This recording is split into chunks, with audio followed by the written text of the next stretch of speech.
Life for job, অর্থাৎ জীবনের জন্য চাকরি নাকি চাকরির জন্য জীবন, কোনটা? জীবনের জন্য চাকরি।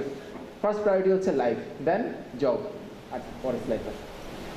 শুরুতে আমরা একটা স্বপ্ন দিয়ে শুরু করব। তো স্বপ্নটা কি ধরনের স্বপ্ন? আমার স্বপ্ন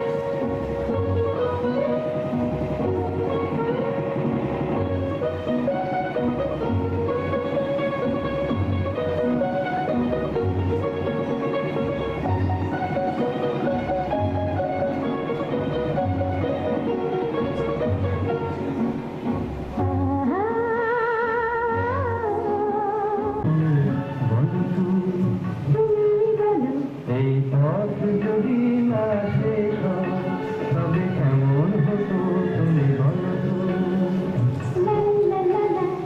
লা লা লা লা লা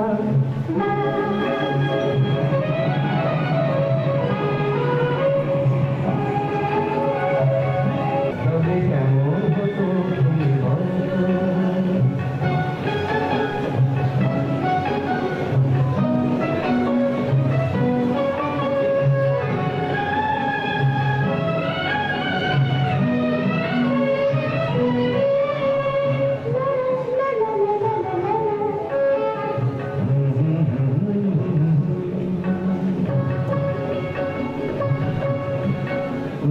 আকাশে ওই দূর সীমা ছাড়িয়ে গান যেন যায় আধারিয়ে, আকাশে নীল দূর সীমা ছাড়িয়ে গান যেন যায়। যখন আমরা এই গানটা শুনি বা দেখি, তখন আমাদের মাথায় প্রথমে যেটা কাজ করে সেটা হচ্ছে এরকম পেছনে যদি কাউকে বসিয়ে ঘুরে আসা যেত, আর সে যদি বলতো না বলবো না।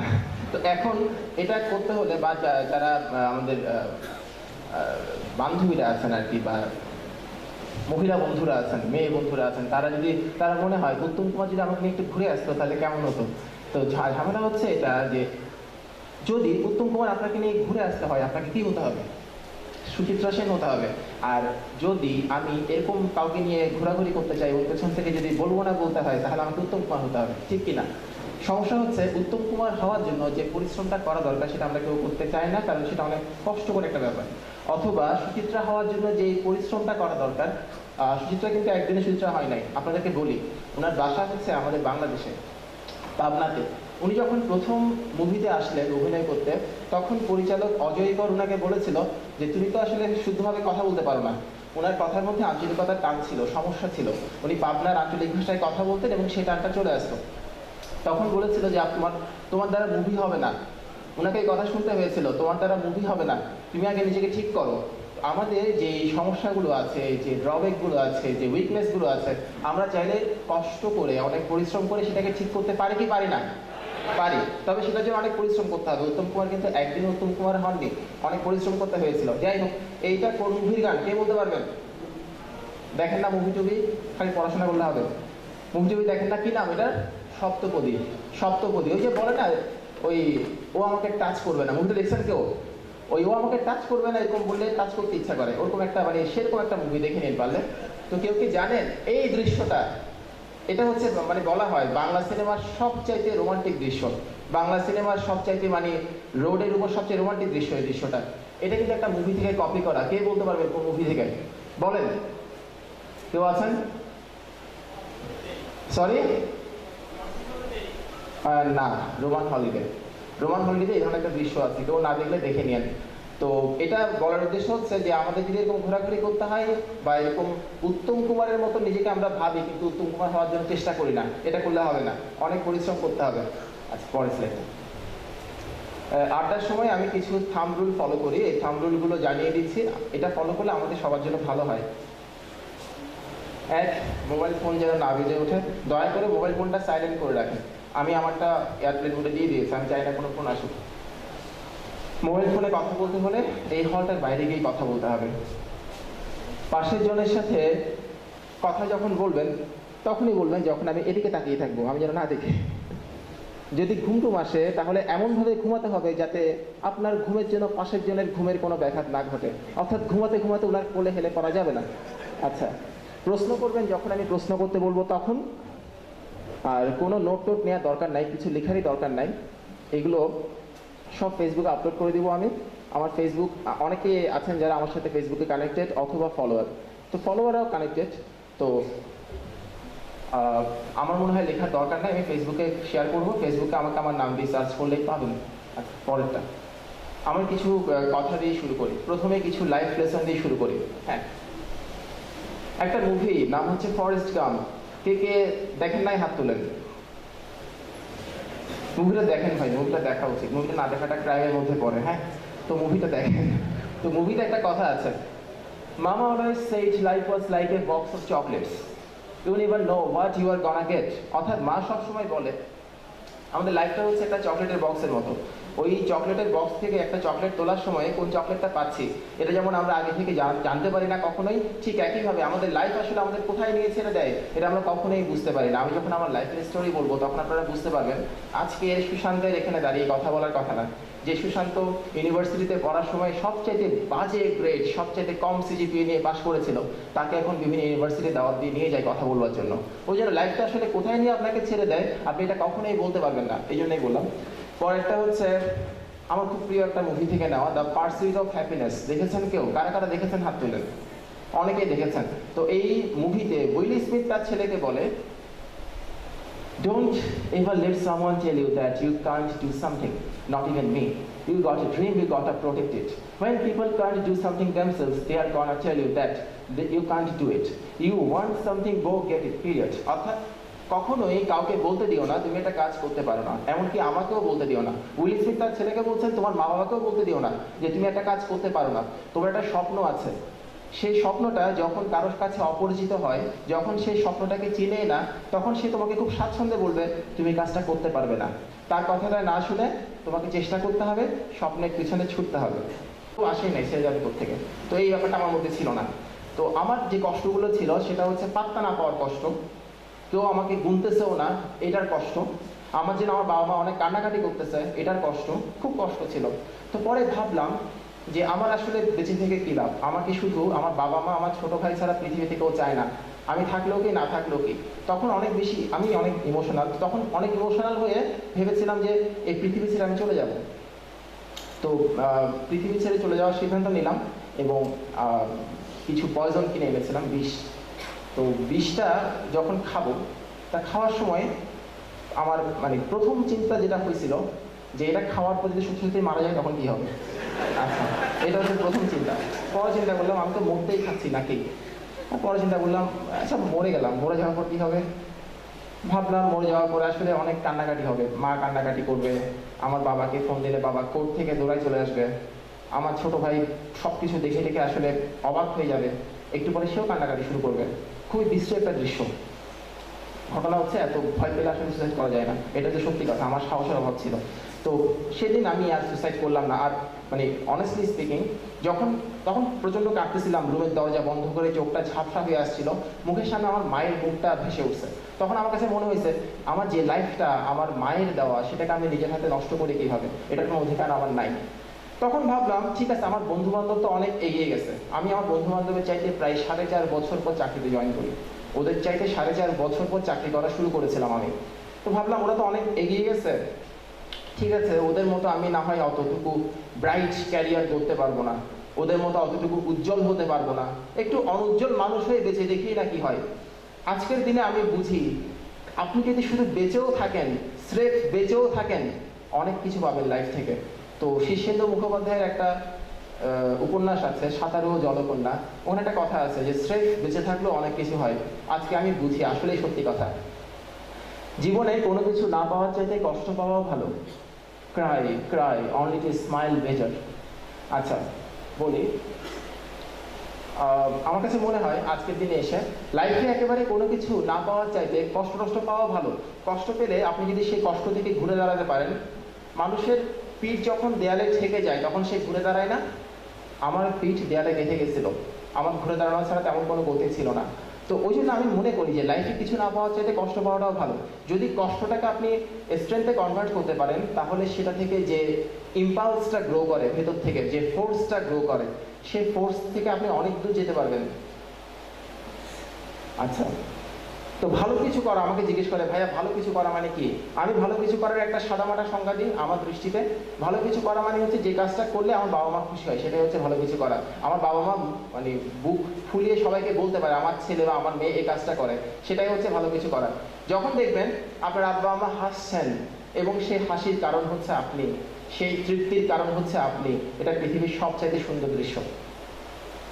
আচ্ছা, যখন ওই ওই বাজে অবস্থায় ছিল তখন একটু সহানুভূতিপূর্ণ কথার জন্য কি কাঙালের মতো সবার মুখের দিকে তাকিয়ে থাকতাম। আমিও পারবো এই কথা কেউ বলতো না। ইফতার পার্টির গল্প, গেট টুগেদারের গল্প। আমি যখন আমার অনার্স কমপ্লিট করছিলাম না, আমার বন্ধু বান্ধব কমপ্লিট করে ফেলেছে, তখন আমি বিজনেস করতাম। বিজনেস মানে তো দোকানদারি, হ্যাঁ। তো যখন কোনো ইফতার পার্টি হতো আমার ফ্রেন্ডের, পুরোনো ফ্রেন্ডের, বিশ্বাস করবেন কিনা জানি না, আমাকে দাওয়াত দেওয়া হতো না। ওদের যুক্তি ছিল এই, ওকে দাওয়াত দিয়ে কী হবে, ও তো দোকানদার, ও তো ইঞ্জিনিয়ার না, ও আসলে আমাদের সম্মান নষ্ট হবে। তো এটা কিন্তু অনেক কষ্ট দেয়। আপনার বন্ধুরা যখন এই ধরনের অ্যাটিটিউড দেখায়, কখনো কোনো গেট টুগেদার পার্টি হলে আমাকে ফোন দেওয়া হতো না। আমি জানতাম পরে গেট টুগেদার পার্টি হয়েছিল, আমাকে ফোন দেওয়া হতো না, কারণ আমি গেলে সম্মান নষ্ট হবে, ওটা গ্র্যাভিটি কমবে, এই ধরনের কিছু কিছু ডিগনিটি কমবে।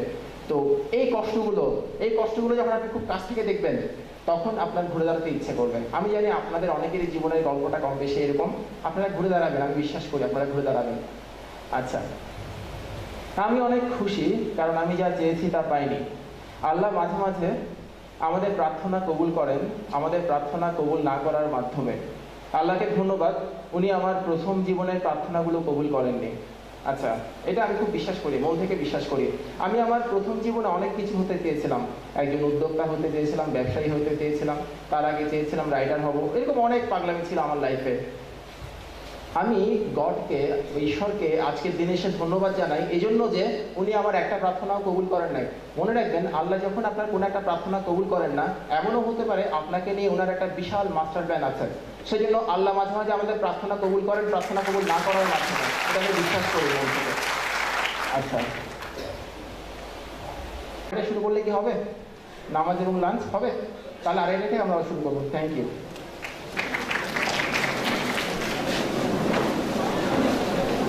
কি একমত? সত্যিই কঠিন, খুব মানে শয়তান টাইপের, মানে ধরা যায় না। এখন খরগোশটার পেছনে ছুটছে, খরগোশটাকে ধরতে পারছে না। এভাবে করে ধরেন সকাল থেকে দুপুর গড়িয়ে বিকেল হচ্ছে, তখন সে ভাবলো আচ্ছা আমি তো বোকামি করছি, এই খরগোশটাকে না ধরে অন্য একটা খরগোশকে ধরি। এই খরগোশটা ধরা একটু কঠিন, অন্য একটা খরগোশকে ধরে সেটা সহজ হবে। তখন সে করে কি, ওই খরগোশটার পেছনে না ছুটে অন্য একটা খরগোশের পেছনে ছুটতে থাকে। কিন্তু দেখেন, সব খরগোশ ধরাই কিন্তু একই রকম কঠিন, কিন্তু মন মানে না। আমাদের মনে হয় যে অন্য খরগোশটা ধরা মনে হয় সহজ হবে। এক্ষেত্রে তার একটা এক্সাম্পল আমি আপনাদেরকে দিয়ে দিই। আমরা মানে আমি, আপনারা সবাই, আমরা যখন এইচএসসিতে পড়তাম, এইচএসসি পাস করার পর বিভিন্ন ইউনিভার্সিটিতে যখন ভর্তি কোচিং করতাম বা ভর্তি পরীক্ষা দিচ্ছিলাম, তখন কিন্তু আমরা রাতের পর রাত না ঘুমিয়ে কাটাই নাই। মেডিকেল বলেন, ইউনিভার্সিটি বলেন, বুয়েট, ইঞ্জিনিয়ারিং, হোয়াটএভার ইউ সে, আমরা কিন্তু অনেক রাত না ঘুমিয়ে কাটিয়েছি। এবং আমি যখন এখন সবাইকে বলি 15-16 ঘন্টা পড়াশোনা করেন, যারা অন্য কোনো চাকরি করেন না, ওরা বলে ভাইয়া 15-16 ঘন্টা পড়াশোনা করা সম্ভব নাকি? কিন্তু সেই ব্যক্তিটাই যখন এইচএসসি পরীক্ষা দিয়েছিলেন বা শেষ করেছিলেন, উনি নিজেই 15-16 ঘন্টা পড়াশোনা করতেন। সম্ভব কিনা? এটা কখন মানুষ পারে? তখনই পারে যখন মানুষের সামনে আর কোনো পথ খোলা থাকে না, যখন মানুষ নিজেকে পরিচিত করানোর জন্য ব্যগ্র হয়ে ওঠে। আমি যখন বিসিএস এর জন্য পড়াশোনা করছিলাম, তখন আমার মনে আছে আমি অনেক রাত না ঘুমিয়েছিলাম। তো এখন যদি আমাকে কেউ পিটিয়ে মেরে ফেলে যে তুমি না ঘুমিয়ে পড়াশোনা করো, পারবো না, কারণ এখন আমার দরকার নাই। ওই সময় দরকার ছিল, সময়ের প্রয়োজন ছিল, সময়ের দাবি ছিল। ওই জন্যই বলছি, আপনার যে ইমোশনটা, সেই ইমোশনটা যদি আপনাকে ভেতর থেকে প্রচন্ড রকমের ধাক্কা দেয়, তখন আপনার ঘুম আসবে না। আপনার লক্ষ্যটা যদি আপনার সঙ্গে ক্লিয়ার করে, আপনার ঘুম আসবে না, আপনি না ঘুমিয়ে কাটাতে পারবেন। হয়তো বা ওই সময়টাতে আপনার চেহারা স্রোত একটু খারাপ হবে। সমস্যা কোথায়? সমস্যা আছে কোনো? মধ্যবিত্ত হয়ে জন্মগ্রহণ করার একটা ঝামেলা আছে। মধ্যবিত্ত ফ্যামিলির ছেলেদের আসলে চাকরি না করলে জীবন বাঁচে না, আমার কাছে মনে হয়। মানে তখন মনে হয় যে বেঁচে থাকাটা দরকার নাকি আসলে একটা চাকরি করা দরকার, এটা মনে হয়, এটা খুব কনফিউশন হয়। ওই সময়টাতে চেহারা স্রোত দর্শন হোক, চোখের নিচে কালি করুক, সমস্যা কোথায়? সব ঠিক হয়ে যাবে। আপনারা কি বিশ্বাস করেন চাকরি মানুষকে সুন্দর করে দেয়। বিশ্বাস করেন কি করেন না? আমি বিশ্বাস করি। এবং যখন মানুষ যেই গোলের পেছনে ছুটছে, যখন সেই গোলটা সে অ্যাচিভ করে ফেলে, তখন তার চেহারা সুন্দর হয়ে যায়। এটা সত্যি কথা। মনের মধ্যে ত্রুটি থাকলে সেটা অ্যাপিয়ারেন্সে ধরা পড়ে। আচ্ছা, যখন ফুটবল কিংবা ক্রিকেট দেখি, তখন আমরা বলি কি, এই এই এই শটটা খেলতে পারে না, এটা কিছু হইলো, এই গোলটা দিতে পারে না, এটা কিছু হইলো। আমরা কিন্তু টিভির সামনে বসে বসে ছক্কা পেরানোর মানুষ, ঠিক কিনা? আমরা ছক্কা মিশে টিভির সামনে বসে বসে একটু খেয়াল করে দেখেন, এখন থেকে যখনই ফুটবল কিংবা ক্রিকেট দেখবেন, তখন যেটা করতে পারেন, এটা একটা এক্সারসাইজ। আমি এখন কম করি, আগে একটা সময় খুব বেশি করতাম। যে লোকটা ওখানে দাঁড়িয়ে ব্যাটিং করছে, আপনি একটু কল্পনা করে দেখেন, একটা ছক্কা মারার জন্য ওর এই রিস্টে এবং এই ব্যাকে যে পরিমাণ প্রেশার পড়ে এবং যে পরিমাণ পেইন হয়, ওর জায়গায় নিজেকে দাঁড় করিয়ে দেখেন। তার চেয়ে তো বড় কথা, আমরা যখন কোনো একটা চাকরির পরীক্ষা দিই, সেটা ইন্টারভিউ হোক বা যে কোনো কিছু, একটা কথা আমাকে প্রায় সময় শুনতে হয় যে ভাইয়া খুব নার্ভাস লাগে, কি করবো? একটু দেখেন তো, একজন সচিন টেন্ডুলকার যখন খেলতে নামে, তখন তাকে 100 কোটি মানুষের এক্সপেকটেশনের বোঝা মাথায় রেখে খেলতে হয়। আর আমরা যখন পরীক্ষা দিই, ইন্টারভিউ বোর্ডে যাই, তখন কিন্তু আমাকে খুব বেশি হলে 5-6 জন মানুষের এক্সপেকটেশনের বোঝা মাথায় রেখে পরীক্ষা দিতে হয়। ও পারলে আমি পারবো না কেন? ওই জন্য যখন খেলা দেখবেন, ফুটবল খেলা, যেমন ফুটবল খেলায় 1.5 ঘন্টা একটা বল নিয়ে দৌড়াতে হয়, বেশি না, 5 মিনিট দৌড়ে দেখেন কেমন লাগে। মাঠে গিয়ে 5টা মিনিট বা 10টা মিনিট নন স্টপ দৌড়ে দেখেন কেমন লাগে, অনেক কষ্ট হয়। আর সে 1.5 ঘন্টা দৌড়াচ্ছে, আর আমরা টিভির সামনে দাঁড়িয়ে মানে বসে বসে চিল্লাচ্ছি, পারস না কেন, পারস না কেন, তুই দৌড়াই দেখ কেমন লাগে। তো এটা যদি প্র্যাকটিস করেন, তাহলে হবে কি, অনেক বেশি পরিমাণে স্ট্রেস নেওয়ার ক্ষমতা বাড়ে। এই ব্যায়ামটা যদি মাঝে মাঝে করেন, এটা মাইন্ড এক্সারসাইজ, তাহলে অনেক বেশি পরিমাণে স্ট্রেস নেওয়ার ক্ষমতা বাড়বে আপনার। আচ্ছা, ভয়ের জিনিস ততটাই ভয়ের যতটা আমরা ভয় পাই। ছোটবেলায়, আচ্ছা বলি, আমি ছোটবেলায় তেলাপোকা ভয় পেতাম। ছোটবেলায় তেলাপোকা বেশিরভাগ মানুষই ভয় পেত। ছোটবেলায় তেলাপোকা ভয় পাওয়াটা একটা ভদ্রতার পর্যায়ে পড়ে। ছোটবেলায় তেলাপোকা ভয় পাওয়া উচিত। যে বাচ্চা তেলাপোকা ধরে ফেলে, এই কি, আচ্ছা যাই হোক। তো তেলাপোকা যখন আমি ভয় পাওয়া বন্ধ করলাম, তখন দেখলাম তেলাপোকা আসলে কিছুই না, একটা স্যান্ডেল দিয়ে বাড়ি হলে তেলাপোকা মরে যায়। আচ্ছা, ফলে আপনাকে যদি বলি ভাই এখান থেকে জাম্প করেন, আপনি দেখবেন কিছুই না, জাম্প করলে কি হবে, কিছু হবে না। আপনি যদি এখান থেকে জাম্প না করে আপনাকে যদি ওখানে তুলে দিই, ওখানে তুলে দেওয়ার পর যদি বলি ভাই জাম্প করেন, আপনি আর জাম্প করবেন না। দেখেন জায়গাটা কিন্তু চেঞ্জ হয় নাই, চেঞ্জ হয়েছে আমাদের দেখার ভঙ্গি, আমাদের দৃষ্টিভঙ্গি। একটা জিনিসকে দেখার পর ওই জিনিসটা ততটুকুই ভয়ের মনে হয় যতটুকু আমরা ভয়ের মনে করি। আমরা যখন এখান থেকে জাম্প করতে যাচ্ছি, তখন সেটাকে আমার ভয়ের মনে হচ্ছে না। যখন আমি উপরে উঠে যাচ্ছি, তখন সেটাকে আমার ভয়ের মনে হচ্ছে, তখন সেটা আমাদের অনেক বেশি ভীতি বাড়ায় দেয়। ব্যাপারটা বোঝা গেছে আমি কি বলছি?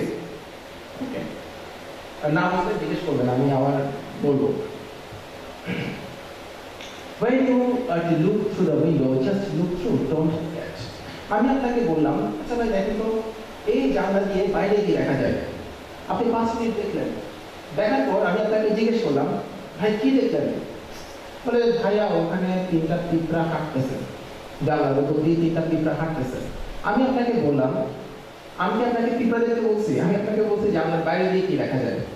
এটা আমাদের রিয়েল লাইফেও ঘটে। আমরা যখন কোনো একটা প্রবলেমে পড়ি, কোনো একটা ধরেন বিসিএস পরীক্ষা, আমরা বিসিএস পরীক্ষার দিকে তাকাই থাকি, হ্যাঁ বিসিএস পরীক্ষা কঠিন, বিসিএস পরীক্ষা কয়েকবার দিতে হয়, একবারে হয় না, করাপশন হয়, এই হয় সে হয়, এইসব নিয়ে ভাবতে থাকি। কিন্তু আমরা যদি ওই বিসিএস পরীক্ষাটাকে কিভাবে ক্র্যাক করতে হয়, অর্থাৎ আমরা বিসিএস পরীক্ষার দিকে না তাকিয়ে যদি বিসিএস পরীক্ষার ভেতরে তাকাতাম, if we could look through BCS, তাহলে বিসিএস আমাদের হয়ে যেত। বিসিএস কঠিন, চোখের সামনে আছে বিসিএস কঠিন, এটা করা যাবে না। এবং এই ভয়টা আমাদের কর্মক্ষমতা কমিয়ে দেয়, আমাদের পড়ার স্পৃহা এবং দক্ষতা দুটাই কমিয়ে দেয়।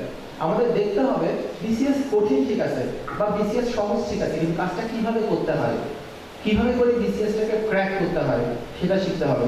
আমি যখন জানলার ভেতর দিয়ে তাকাতে বললাম, আপনারা ভেতর দিয়ে তাকাবেন, বাইরে জানলার দিকে তাকিয়ে থাকবেন না, তখন আপনি পিঁপড়াগুলো দেখবেন, বাইরে থেকে অপার সৌন্দর্য সেটা আপনি দেখবেন না। পেসিমিস্ট পেসিমিস্ট লোক পারতপক্ষে এড়িয়ে চলবেন। আমি চেষ্টা করি এড়িয়ে চলার জন্য।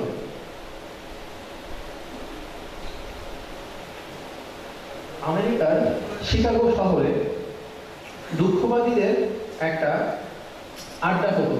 ওখানে পার্কটার নাম ভুলে গেছি। ওরা পার্কে বসে আড্ডা দিত এবং যে লোকগুলো আড্ডা দিত সবাই ছিল দুঃখবাদী, পেসিমিস্ট। ওরা মনে করতো পৃথিবীতে কিছু হবে না, পৃথিবীতে বেঁচে থেকে কোনো লাভ নাই, আমার দ্বারা কিছু হবে না, সব দুঃখবাদী কথাবার্তা বলতো ওরা। একটা সময়ে ওরা সিদ্ধান্ত নিল যে আমরা রেগুলারলি যেহেতু বসি, আমাদের একটা ক্লাব তৈরি করা দরকার। ওই ক্লাবটার নাম হবে দুঃখবাদীদের ক্লাব। হ্যাঁ, করা দরকার। তখন তারা সিদ্ধান্ত নিল, ঠিক আছে আমরা ছুটির দিন রোববারে সবাই মিলে একসাথে হবো। একসাথে হওয়ার পর একটা ক্লাবের গঠন কমিটি হবে, চূড়ান্ত হবে, একটা ক্লাব তৈরি করে ফেলবো। দেখা গেল কি ওই শুক্রবারে দু একজন ছাড়া কেউ আসেনি। পরবর্তীতে খবর নিয়ে জানা গেল সবাই ভেবেই নিয়েছে আসলে শুক্রবার না, রোববার, সরি, রোববারে দু একজন ছাড়া কেউ আসে নাই। পরে খবর নিয়ে দেখা গেল ওরা সবাই ভেবে নিয়েছে একসাথে জন্মে কোনো লাভ নাই, ক্লাব তৈরি করা যাবে না। এটাই হচ্ছে দুঃখবাদীরা এই কাজটাই করে। ওরা কোনো কিছুতেই বিশ্বাস করে না, একটা কাজ করা যাবে তাও বিশ্বাস করে না। তাদের সাথে যত কম কথা বলবেন ততই আপনার মঙ্গল, ততই আপনার জন্য ভালো। এখন যে পয়েন্টটা বলছি, দয়া করে এটা বিশ্বাস করে মনে রাখবেন, যুক্তি দিয়ে যাচাই করবেন না, বিশ্বাস করে মনে রাখবেন। যারা আপনাকে ভালো বলেন এবং আপনার সামর্থ্যে আস্থা রাখেন, তাদের সাথে বেশি বেশি করে মিশুন। সরি, কেউ ভালো বললে নিজের মধ্যে যে দায়িত্ববোধ জন্মে সেটাকে কাজে লাগান। আচ্ছা, দেখেন আমাদের আশেপাশে বিভিন্ন ধরনের মানুষ আছে। কিছু মানুষ থাকে যারা আমাদেরকে ভালো বলে এবং আমাদের যে ভালো দিকগুলো সেই দিকগুলো নিয়ে কথা বলে এবং আমরা যাতে সেই কাজগুলো আরো বেশি বেশি করে করি ওই জন্য উৎসাহ প্রদান করেন। আপনারা দেখবেন আমাদের মনস্তত্ত্ব এমনভাবে ডিজাইন করা, যখন কোনো একটা কাজকে কেউ ভালো বলে অথবা রিকগনাইজ করে, আমরা কিন্তু সে কাজটা আরো বেশি বেশি করে করি। কোনো হাজবেন্ড যখন ওয়াইফকে বলবে তোমার পুডিংটা তো সেরকম হয়েছে, তুমি পুডিং খুব ভালো বানাও, দেখবেন সে ওয়াইফ পুডিং খাওয়াই খাওয়াই তার হাজবেন্ডের অবস্থা 12 বাজে গেছে, প্রতিদিন পুডিং বানায়। এটা কিন্তু হয়। অথবা হাজবেন্ডকে ওয়াইফ যদি বলে তোমাকে সাদা শার্টে খুব মানায়, সে সাদা শার্ট ছাড়া কিছুই করে না, পরে এটা কিন্তু ঘটে। অর্থাৎ যারা আমাদের সম্পর্কে ভালো বলেন এবং আমাদের সামর্থ্যে আস্থা রাখেন, আমরা যদি তাদের সাথে বেশি বেশি মিশি তাহলে আমাদের ভালো কাজ করার উৎসাহ বাড়ে। এই কাজটা প্র্যাকটিস করে দেখতে পারেন, ইট হেল্পস। আচ্ছা, আর সবসময় যখন প্রশংসা শুনবেন তখন মাথা নত করবেন এবং মুখ দিয়ে উচ্চারণ করে বলবেন যে না না না ভাই, সব প্রশংসা আল্লাহর, আমার কোনো ক্রেডিট নাই, আল্লাহ যা চাইছে তাই হয়েছে। এটা উচ্চারণ করে বলবেন মুখ দিয়ে, মনে মনে না। এই জিনিসটা আপনার কর্মক্ষমতা দ্বিগুণ করে দিবে, কনফার্ম। আর যখন কারো প্রশংসা করবেন উদারভাবে প্রশংসা করবেন। আমরা কিন্তু প্রশংসা করার ক্ষেত্রে খুব কিপটা, খুব কিপটা। কিছু কিছু মানুষ থাকে দেখবেন আমাদের সমাজে আছেন যারা আমরা যখন কোনো একটা ভালো কাজ করি সেই ভালো কাজ করার সময় আমাকে কোন ধরনের অ্যাপ্রিসিয়েট করে না, কিন্তু সেই আমি যখন কোনো একটা খারাপ কাজ করি তখন সে একদম লাফাই চলে আসে। দেখবেন ফেসবুকে যখন আপনি একটা ভালো পোস্ট দিলেন, যে ব্যক্তি কখনো একটা কমেন্ট দূরে থাক, লাইকও দেয় নাই, আপনি যখন একটা খারাপ পোস্ট দিলেন অথবা আক্রমণাত্মক কিংবা ওনার ভালো লাগে নাই এমন একটা পোস্ট দিলেন, তখন সে বিশাল বিশাল কমেন্ট করে। আমি সাধারণত এই ধরনের লোকদেরকে ব্লক করে দিই। কেন করি কথাটা বলি। আমার কথা হচ্ছে, যে লোক আমার ভালো কাজের প্রশংসা করতে পারে না তাকে আমি আমার খারাপ কাজের নিন্দা করতে দিব না, দিব না, দিব না। আমি এই টেকনিকটা ফলো করি। একটা কথা আছে না, শাসন করা তারই সাজে সোহাগ করে যে, যে আমার সোহাগ করতে জানে না তার শাসন আমি কেন মানবো? আপনি বলতে পারেন ভাইয়া নিন্দুকে বাসি আমি সবার চেয়ে ভালো, যে নিন্দা করে সে অনেক ভালো, তাকে আমি ভালোবাসি। আমি বলি আমার ভালোবাসার তো টাইম নাই। যে লোক আমার প্রশংসা করতে পারে না তাকে আমি নিন্দা করতে দিব না। আর কিছু লোক থাকে যারা কখনোই প্রশংসা করতে পারে না, ওদের আল্লাহ তাআলা এমন ভাবে সৃষ্টি করছে, ঠোঁটগুলো যখন এভাবে খুলবে তখন দেখবেন যে শুধু বাজে কথা বের হবে। তুমি এটা পারো না, সেটা পারো না, তোমার এটা নাই, সেটা নাই, তোমার নাক বাঁকা, চুল বাঁকা, এই বাঁকা, সেই বাঁকা, এইসব কথাবার্তা বলবেন। খুব ভালো হয় যদি তাকে আপনার লাইফ থেকে আপনি রিমুভ করে দেন, সে যেই হোক না কেন। কারণ যে আপনার প্রশংসা করতে পারে না, আমাদের কিন্তু আল্লাহ পাঠানোর সময় ভালো খারাপ দুটো দিয়ে পাঠিয়েছেন। যার চোখে আমার ভালো জিনিসগুলো ধরা পড়ে না, সে আমার খুব ভালো যায়, এটা আমার কখনো মনে হয় না। একটা গল্প বলি। একটা লোকের একটা কুকুর ছিল। সেই কুকুরটার একটা অদ্ভুত ক্ষমতা ছিল। কুকুরটা পানির উপর দিয়ে হাঁটতে পারত এবং দৌড়াতে পারত। সেই লোকটা, জাস্ট গল্প, এটা সত্যি ঘটনা না, আমি এটা করেছিলাম ইউ ক্যান উইন বইতে, শিক্ষেরা। তো সেই লোকটা তার বন্ধু বান্ধবকে দাওয়াত করে সেই কুকুরের অদ্ভুত ক্ষমতা দেখাতো। তো তার এক বন্ধুকে একবার দাওয়াত করেছে, সেই বন্ধুটা আবার কারো কারো ভালো বলতে পারে না। ওনার একটা সমস্যা হচ্ছে, কারো ভালো বলতে পারে না, মানুষ খারাপটা কিন্তু ভালো বলতে পারে না। আচ্ছা, আপনারা ভাববেন না যে যারা মানুষের ভালো বলতে পারে না তারা সবাই খারাপ মানুষ, সেটা ভাববেন না, তারা ভালো মানুষ। কিন্তু তাদের এই খারাপ বলাটা আপনার এফিসিয়েন্সি কমাই দিবে।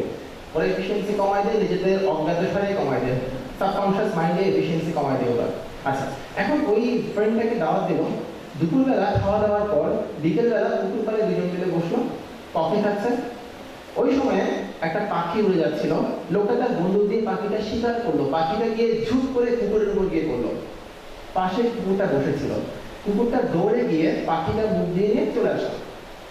তার যে বন্ধুটাকে সে দাওয়াত করেছিল, সেই বন্ধুটা কিছুই বলে না। একটু পরে সে আমতা আমতা করে বলে, আচ্ছা দোস্ত, একটা কথা বলতাম। বলে কি?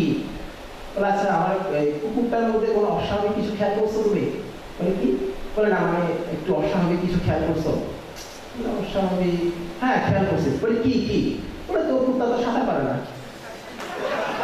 এখন কুকুরটা যে দৌড়াতে পারে, পানির উপর দিয়ে হাঁটতে পারে, সেটা তার মাথায় নেই। তার মাথায় আসে কুকুরটা সাঁতার পারে না।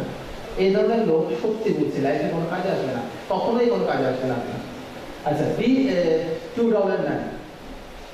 আজকের পর থেকে যখনই রেস্টুরেন্টে খেতে যাবেন, তখনই ওয়েটারকে যখন বকশিস দিবেন, বকশিস দেওয়ার সময় গতকালকে পর্যন্ত যদি 5 টাকা বকশিস দিতেন, 8 টাকা দেওয়ার প্র্যাকটিস করেন, 10 টাকা দেওয়ার প্র্যাকটিস করেন। কেন?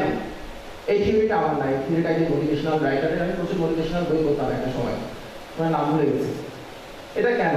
আচ্ছা, সহজ করে বলি।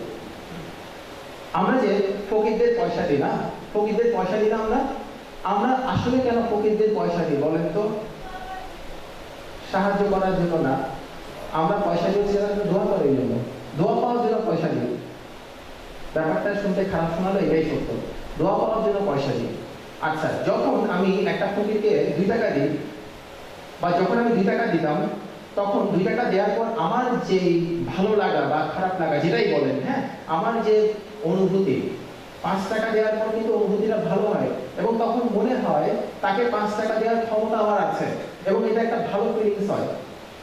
যখন রেস্টুরেন্টে খেতে বসলেন, তখন আপনি ওয়েটারকে যখন 10 টাকার জায়গায় 15 টাকা দিলেন, তখন আপনার মধ্যে এই ফিলিংসটা কাজ করে, একটা লোককে 15 টাকার হেল্প করার মধ্যে যোগ্যতা আমার হয়ে গেছে।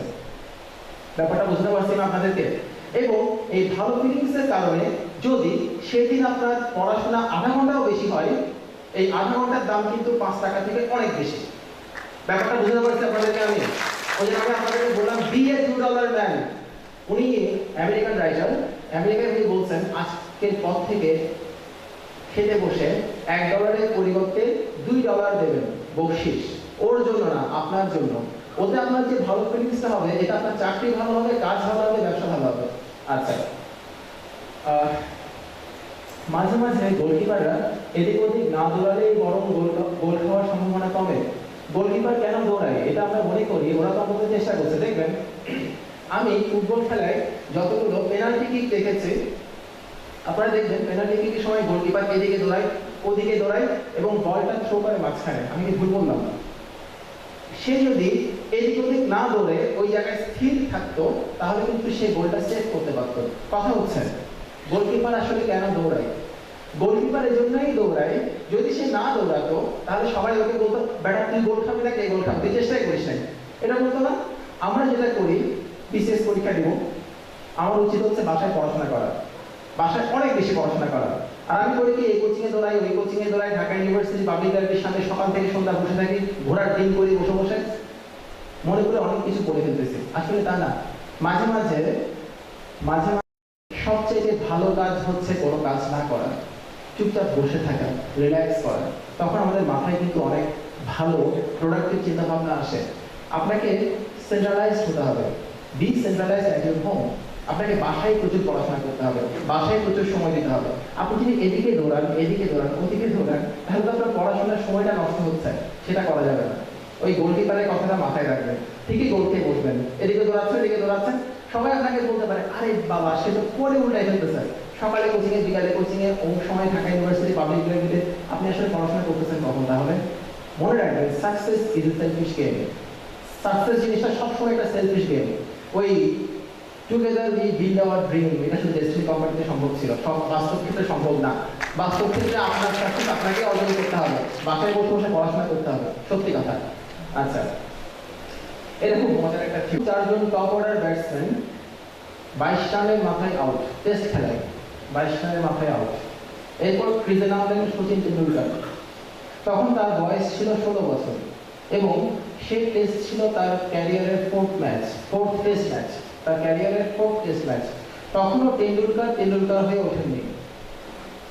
তো ওই যে 4 জন ব্যাটসম্যান আউট হয়ে গেছে, এই আউট হওয়ার পেছনে ভূমিকা ছিল ওয়াসিম আকরাম এবং ওয়াকার ইউনিসের, দুজনেই খুব অসাধারণ বোলার এবং বিধ্বংসী বোলার। তো তেন্ডুলকার ব্যাটিং করতে নামলেন। ব্যাটিং করতে নামার সময় ওর মাথায় তখন অনেক প্রেশার। ও যদি সে খেলায় ভালো করতে না পারে তাহলে হয়তো বা পরের খেলায় সে চান্স পাবে না, কারণ সে তখন তেন্ডুলকার হয় নাই। প্রথম বলটা গেল, রান হলো না। সেকেন্ড বলটা এসে সরাসরি আঘাত করেছে তেন্ডুলকারের নাকে, এত ভীষণভাবে আঘাত করলো সে, ওই তেন্ডুলকার তখনই সঙ্গে সঙ্গে ক্রিজে পড়ে গেছে। তখন হেলমেট খুলে দেখা গেল কি তার নাকে এই হাড়টা সরে গেছে, ডিসপ্লেসড হয়ে গেছে এবং প্রচন্ড রক্ত পড়ছে, দেখতে খুব বিশ্রী অবস্থা। তার সহ ব্যাটসম্যান ছিলেন সিধু। তো সিধু তেন্ডুলকারকে দেখে বললেন এই ছেলে বাঁচবে না, মারা যাবে, খুবই বাজে অবস্থা ছিল। তো এরপরে ওখানকার যে ফিজিওথেরাপিস্ট আলী ইরানি, উনি এসে বললেন তেন্ডুলকারকে তোমার পক্ষে খেলা সম্ভব না, তুমি বেঁচে গেলে আমরা খুশি, এই ছেলে তো বাঁচবে না, তুমি চলে যাও, তুমি রিটায়ার হয়ে চলে যাও। তেন্ডুলকারকে তখন নিয়ে যাওয়া হচ্ছিল। অনেকে বলাবলি করছিল তেন্ডুলকারের মধ্যে ক্যারিয়ার শেষ, বেচারা দুর্ভাগ্য, তার নাকের এই উপরের হাতটা ডিসপ্লেসড হয়ে গেছিল আর কি। হঠাৎ ওনাকে তখন ব্যান্ডেজ করে দেওয়া হলো এবং ব্যান্ডেজ ভিজে, মানে রক্তটা এত বেশি ছিল, ব্যান্ডেজ ভিজে বাইরে পড়ছে রক্তটা। হঠাৎ কি হয়েছে জানি না, তেন্ডুলকার ওদেরকে থামতে বলে থামো। হঠাৎ সে দাঁড়ায় বলে কি মেয়ে খেলেগা মানে কি আই উইল প্লে, আমি খেলবো। তখন হলে পাগল নাকি, আজহারউদ্দিন দৌড়ে আসছে, বলে প্লিজ তোমার ক্যারিয়ার এখন অনেক বাকি আছে। বলে কি আমি খেলবো, আমাকে খেলতে দাও তোমরা, দেখা যাক কি হয়। কারণ সে চলে গেলে ইন্ডিয়া শিওর হয়ে যাচ্ছে, নামছে। ওই অবস্থায় সবাই দেখতেছে, লক্ষ মানুষ দেখতেছে একটা ছেলে খেলতেছে, নাক দিয়ে রক্ত পড়তেছে এবং সে সমানে ব্যাটিং করে যাচ্ছে। ওই খেলায় তেন্ডুলকার রান করেছিল 57 এবং সে খেলায় ইন্ডিয়া জিতেছিল। দেখেন এই যে অ্যাটিটিউডটা, যখন আপনার প্রচন্ড কষ্ট হচ্ছে, লাইফ আপনাকে বলছে you must take some rest, তখন যদি আপনি ঘুরে দাঁড়ায় যদি বলেন না আমি কুইট করবো না, আমি খেলে যাবো, যদি তেন্ডুলকার সেই ম্যাচটা যদি না খেলতেন হয়তো আমরা আজকে তেন্ডুলকারকে পেতাম না। আমার যখন খুব কষ্ট হতো, মনে হতো খুব পারতেছি না, আর হবে না। আপনারা যারা বিসিএস পরীক্ষা দেন তারা জানেন খুব ক্লান্তিকর একটা প্রিপারেশন, বিরক্তিকর একটা প্রিপারেশন। তখন আমি নিজের মনে মনে একটা কথা বলতাম, মেয়ে খেলেগা। আচ্ছা, পরেরটা আরেকটা কিছু শিখছি আমি শাহরুখ খানের কাছ থেকে। শাহরুখ খানকে জিজ্ঞেস করা হয়েছিল, এই যে আপনি এত সুন্দর অভিনয় করেন, এত অসাধারণ অভিনয় করেন, ওনার একটা মেলোড্রামাটিক মুভি হচ্ছে দেবদাসে ওনার যে অভিনয়টা ছিল সেটাকে আমরা অতি অভিনয় বলতে পারি, মেলোড্রামা। তো দেবদাস মুভির পর ওনাকে জিজ্ঞেস করা হয়েছিল, এই যে আপনি এত অসাধারণ অভিনয় করেন, এটা কিভাবে সম্ভব? আপনি কি আসেন ক্যামেরার সামনে দাঁড়ান, এরপর স্বপ্নে শেষ, ওরকম কিছু? বলে মাথা ঠিক আছে তোমার? সাংবাদিককে বলতে, মাথা ঠিক আছে তোমার? আমি প্রত্যেকটা শটে নামার আগে বাসায় সেটা কমপক্ষে 4 থেকে 5 বার প্র্যাকটিস করে নামি, আর না হলে আমি সেই শটটা করি না। তাই নাকি, এটা কিভাবে সম্ভব? তোমার কষ্ট হয় না?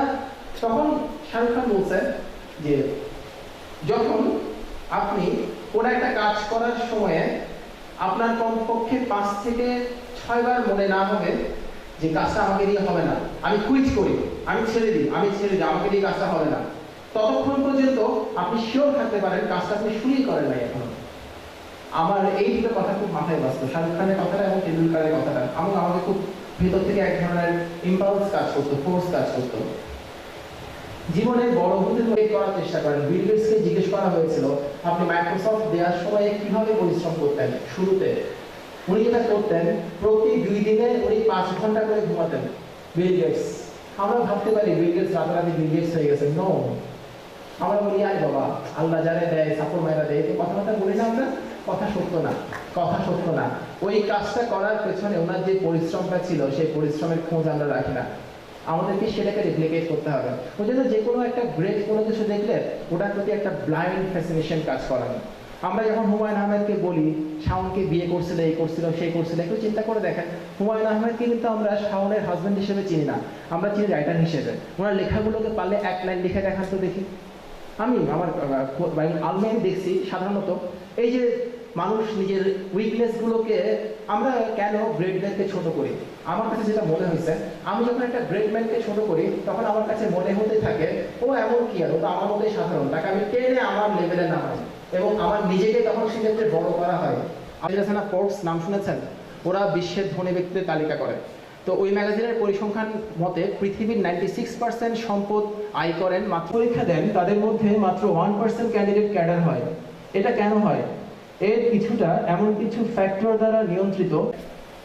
চাকরিটা পাই কত পার্সেন্ট বলেন তো? Only 1%, only 1%। আমি হিসেব করে বলছি 1% চাকরিটা আসলেই পাই। যখন না করাই ভালো কোনো বিষয়ে। আমাদের মনে হতে পারে একটু কথা বলে দেখি, যদি একটু কিছু জানতে পারি, এটা মনে হয় আমাদের, মন মানে না। কিন্তু এমন হতে পারে আপনি এমন একটা বিষয় মাথায় সেট করে ফেলতে পারেন যে বিষয়টা আপনার প্রিপারেশনকে নষ্ট করে দিবে। এটা খুব বেশি হয় এই ধরনের কম্পিটিটিভ এক্সামগুলোর ক্ষেত্রে। আচ্ছা, একটা গান, এটা খেয়াল করবেন, এখন একটা গান মাথায় ঢুকে এবং সে গানটা বাজতেই থাকে, বাজতেই থাকে, বাজতেই থাকে। আপনাদের হয় না এটা? আচ্ছা, মজার ব্যাপার হচ্ছে গান যখন মাথায় ঢুকে তখন দেখবেন এমন এমন গান মাথায় ঢুকে যাবে যে গানটা আপনার মাথায় ঢোকার কথা না, কিন্তু ওই গানটাই ওই মুহূর্তে ভালো লাগতে হয়। যে আগুনেরই গোলা, এটা আমার হয়, আপনাদের হয় কিনা আমি জানি না। আপনাদের হয় এটা? হয়তো বা ওই গানটা আপনি গুনগুন করে গাইতেও লজ্জা পাবেন, কিন্তু সেটা মাথায় ঢুকে গেছে। একটা সত্যি ঘটনা বলি। একবার আমার এডিশনাল কমিশনার আমাকে, আবার আমার চেহারা দেখলেই হয়তো মানুষের বলতে ইচ্ছা করে, এটা হতে পারে, আমি খুব বকা টাকা খাই আর কি। তো এডিশনাল কমিশনার স্যার আমাকে ডাকছে বকা দেওয়ার জন্য, এবং আমিও জানি আমাকে বকা দিতে টাকা হয়েছে। মুভিটার নাম জানেন তো? মুভিটার নাম জানেন তো? কেউ একজন? বাহার, বাহার, আমি পুরো বলি বাহার, দেখে নিন। আমার মাথায় সঙ্গে দিল্লি না যায় কোনো কারণ স্যার। স্যার যখন আমাকে বকা দিচ্ছে, স্যার বুঝতেছে যে বকাটি দিচ্ছে এটা আমার কোনো ভাবার মতো হচ্ছে না। সাধারণত কাউকে যখন আপনি বকা দেন এবং সে যদি বকাটার সাথে যদি ভয় ভয় পাওয়ার একটা মুখটাকে না করে, খুব অশান্তি লাগে। হ্যাঁ, বকা দিচ্ছি, সে কিছুই মনে করতেছে না, এটা কিছু হইল। আমি তো রেগে গেছি, বাবা একটু বোঝার চেষ্টা কর, আমি রেগে গেছি।